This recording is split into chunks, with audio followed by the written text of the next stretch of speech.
The Partitions of Poland were a series of 3 partitions of the Polish-Lithuanian Commonwealth that took place towards the end of the 18th century, and ended the existence of the state, resulting in the elimination of the sovereign crown of the Kingdom of Poland and Lithuania for 123 years. The partitions were conducted by the Russian Empire, the Kingdom of Prussia and Habsburg Austria, which divided up the Commonwealth lands among themselves progressively in the process of territorial seizures. The First Partition of Poland was decided on August 5, 1772.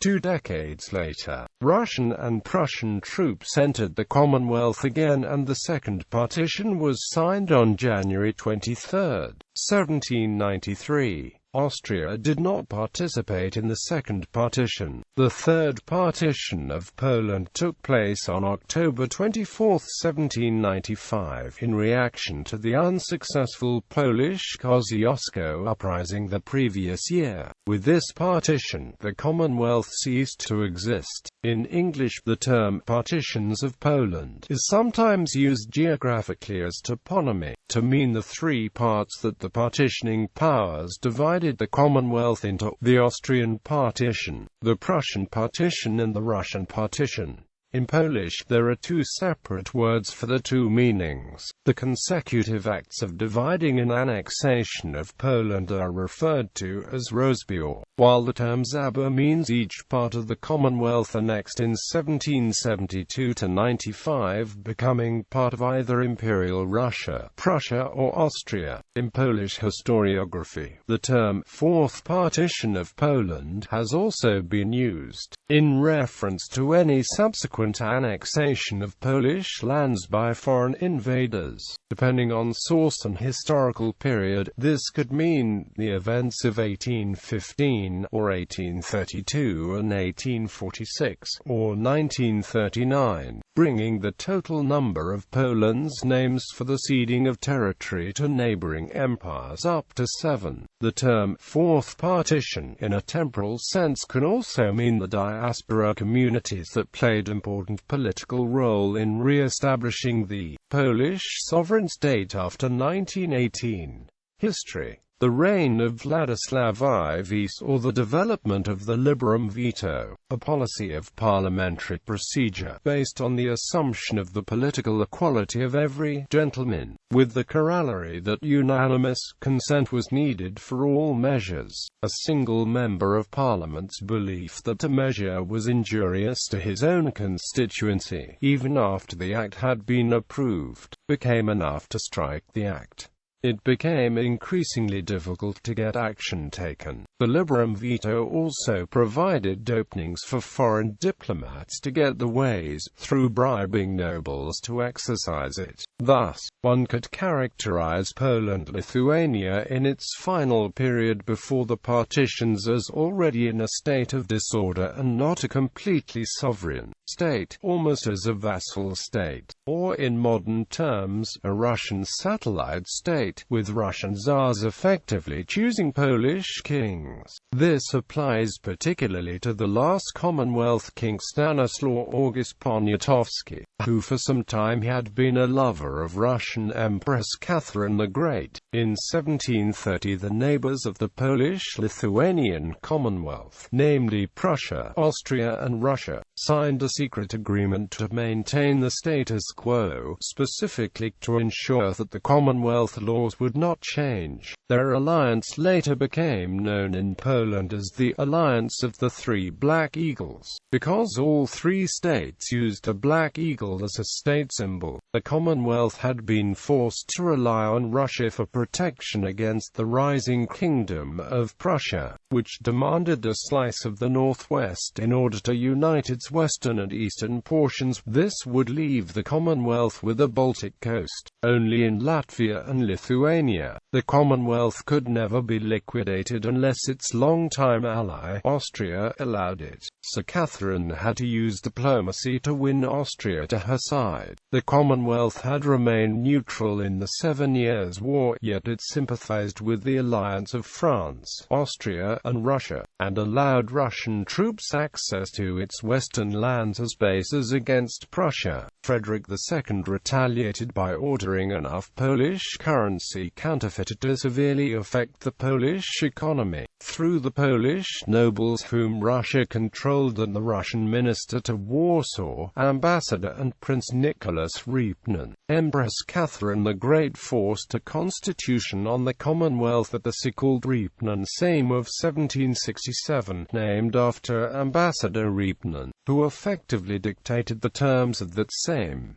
This new constitution undid the reforms made in 1764 under Stanislaw II, the Liberum Veto, and all the old abuses of the last 1.5 centuries were guaranteed as unalterable parts of this new constitution. Repnin also demanded religious freedom for the Protestant and Orthodox Christians, and the resulting reaction among some of Poland's Roman Catholics, as well as the deep resentment of Russian intervention in the Commonwealth's domestic affairs, led to the War of the Confederation of Bar of 1768 to 1772, formed in Bar, where the Poles tried to expel Russian forces from Commonwealth territory. The irregular and poorly commanded Polish forces had little chance in the face of the regular Russian army and suffered a major defeat. Adding to the chaos was a Ukrainian Cossack and peasant rebellion, the Kolyshchina, which erupted in 1768 and resulted in massacres of noblemen, Jews, Uniates, and Catholic priests, before it was put down by Polish and Russian troops. In 1769 Austria annexed a small territory of Spition. In 1770 Nowy Sącz and Nowy Targ. These territories had been a bone of contention between Poland and Hungary, which was a part of the Austrian Crown lands. First Partition in February 1772, the Agreement of Partition was signed in Vienna. Early in August, the Russian, Prussian and Austrian troops simultaneously invaded the Commonwealth and occupied the provinces agreed upon among themselves.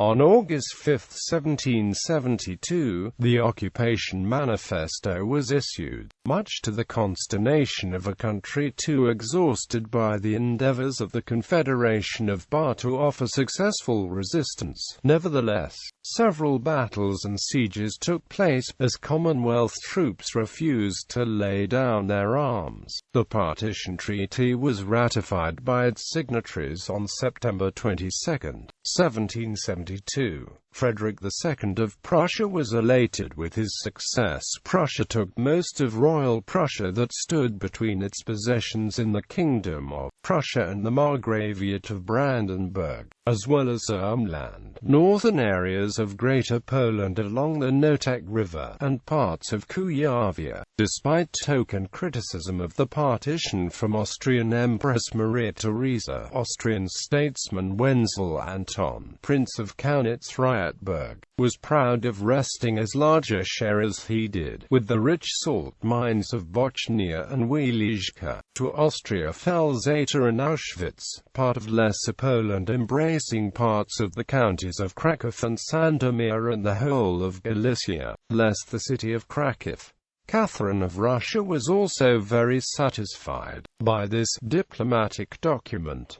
Russia came into possession of that section of Livonia that had remained in Commonwealth control, and of Belarus embracing the counties of Vitebsk, Polotsk and Mstislavl. By this partition the Polish-Lithuanian Commonwealth lost about 30% of its territory and half of its population, of which a large portion had not been ethnically Polish. By seizing northwestern Poland, Prussia instantly gained control over 80% of the Commonwealth's total foreign trade. Through levying enormous customs duties, Prussia accelerated the collapse of the Commonwealth. After having occupied the respective territories, the three partitioning powers demanded that King Stanislaw and the Sejm approve their action. When no help was forthcoming and the armies of the combined nations occupied Warsaw to compel by force of arms the calling of the assembly, no alternative could be chosen save passive submission to the will will. The so-called partition same, with Russian military forces threatening the opposition, on September 18, 1773, signed the Treaty of Cession, renouncing all claims of the Commonwealth to the occupied territories. Second Partition. By 1790 the First Polish Republic had been weakened to such a degree that it was successfully forced into an unnatural and terminal alliance with its enemy, Prussia. The Polish-Prussian Pact of 1790 was signed. The conditions of the pact contributed to the succeeding and final two partitions of Poland and Lithuania. The May Constitution of 1791 enfranchised the bourgeoisie, established the separation of the three branches of government, and eliminated the abuses of the Reapnan Sejm. Those reforms prompted aggressive actions on the part of its neighbors, wary of the potential renaissance of the Commonwealth, arguing that Poland had fallen prey to the radical Jacobinism then at high tide in France. Russian forces invaded the Commonwealth in 1792. In the war in defense of the Constitution, pro-Russian conservative Polish magnates, the Confederation of Targowica, fought against Polish forces supporting the Constitution, believing that Russians would help them restore the golden liberty. Abandoned by the Prussian allies, Polish pro-Constitution forces, faced with Targowica units and the regular Russian army, were defeated. Prussia signed a treaty with Russia, agreeing that Polish reforms would be revoked and both countries would receive chunks of Commonwealth territory. In 1793, deputies to the Grodno Sejm, last Sejm of the Commonwealth, in the presence of the Russian forces, agreed to Russian territorial demands. In the Second Partition, Russia and Prussia helped themselves to enough land so that only one-third of the 1772 population remained in Poland. Prussia named its newly gained province South Prussia, with Posen as the capital of the new province. Targowica Confederates, who did not expect another partition, and the king, Stanislaw August Poniatowski, who joined them near the end, both lost much prestige and support. The reformers, on the other hand, were attracting increasing support, and in 1794 the Kosciuszko uprising began. Third Partition. Kosciuszko's ragtag insurgent armies won some initial successes, but they eventually fell before the superior forces of the Russian Empire. The partitioning powers, seeing the increasing unrest in the remaining Commonwealth, decided to solve the problem by erasing any independent Polish state from the map. On the 24th of October 1795 the representatives signed a treaty, dividing the remaining territories of the Commonwealth among the three countries.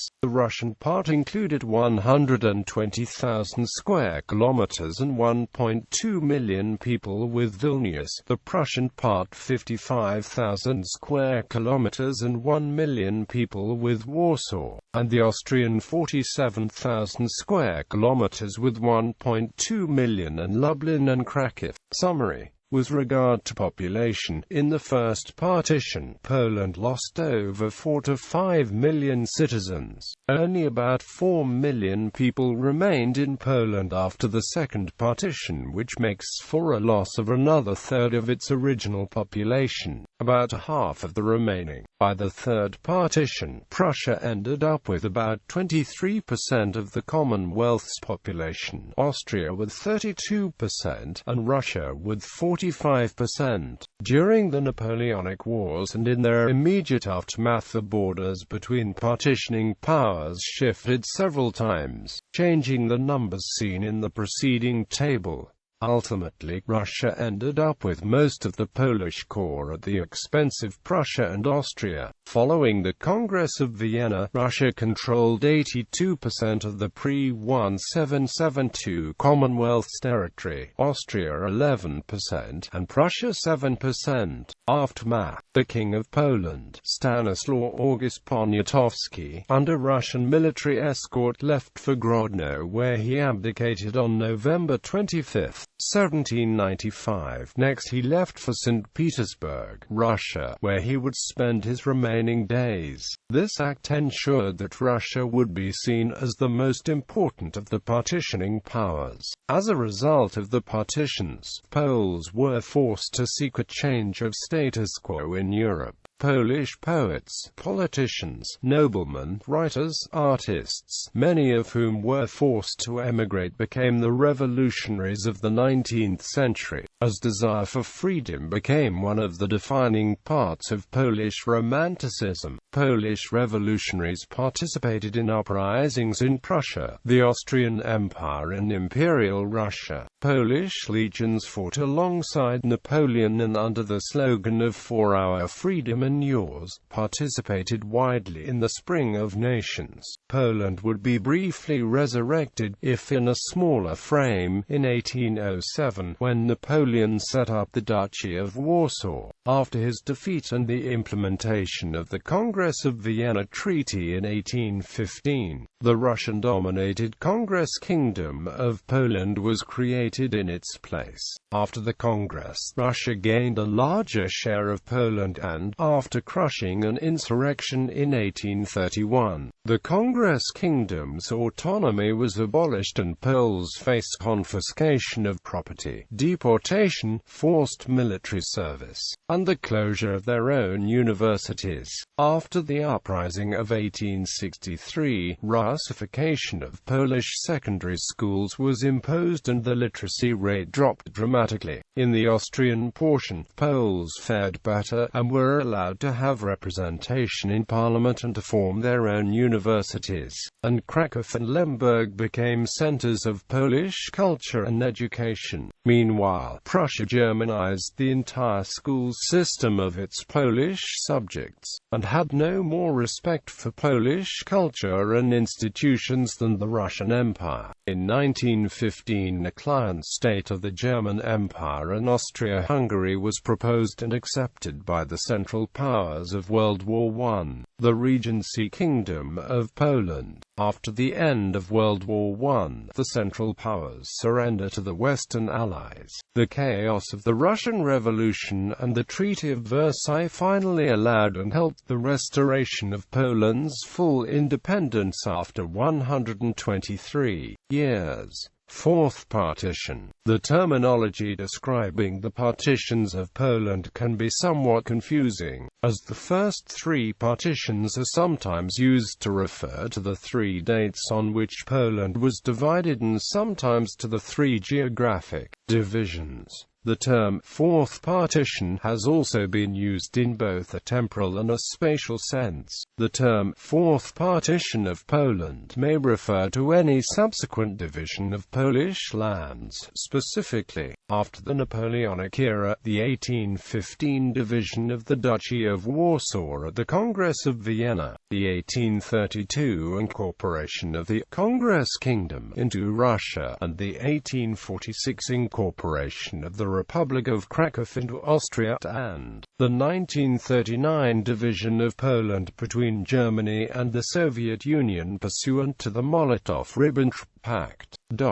If one accepts more than one of those events as partitions, fifth and sixth partitions can be counted, but these terms are very rare. The term Fourth Partition was also used in the 19th and 20th centuries to refer to diaspora communities who maintained a close interest in the project of regaining Polish independence, sometimes termed Polonia. These expatriate communities often contributed funding and military support to the project of regaining the Polish nation-state. Diaspora politics were deeply affected by developments in and around the homeland, and vice versa, for many decades. Historiography. More recent studies claim that partitions happened when the Commonwealth had been showing the beginning signs of a slow recovery and see the last two partitions as an answer to strengthening reforms in the Commonwealth and the potential threat they represented to its power-hungry neighbours.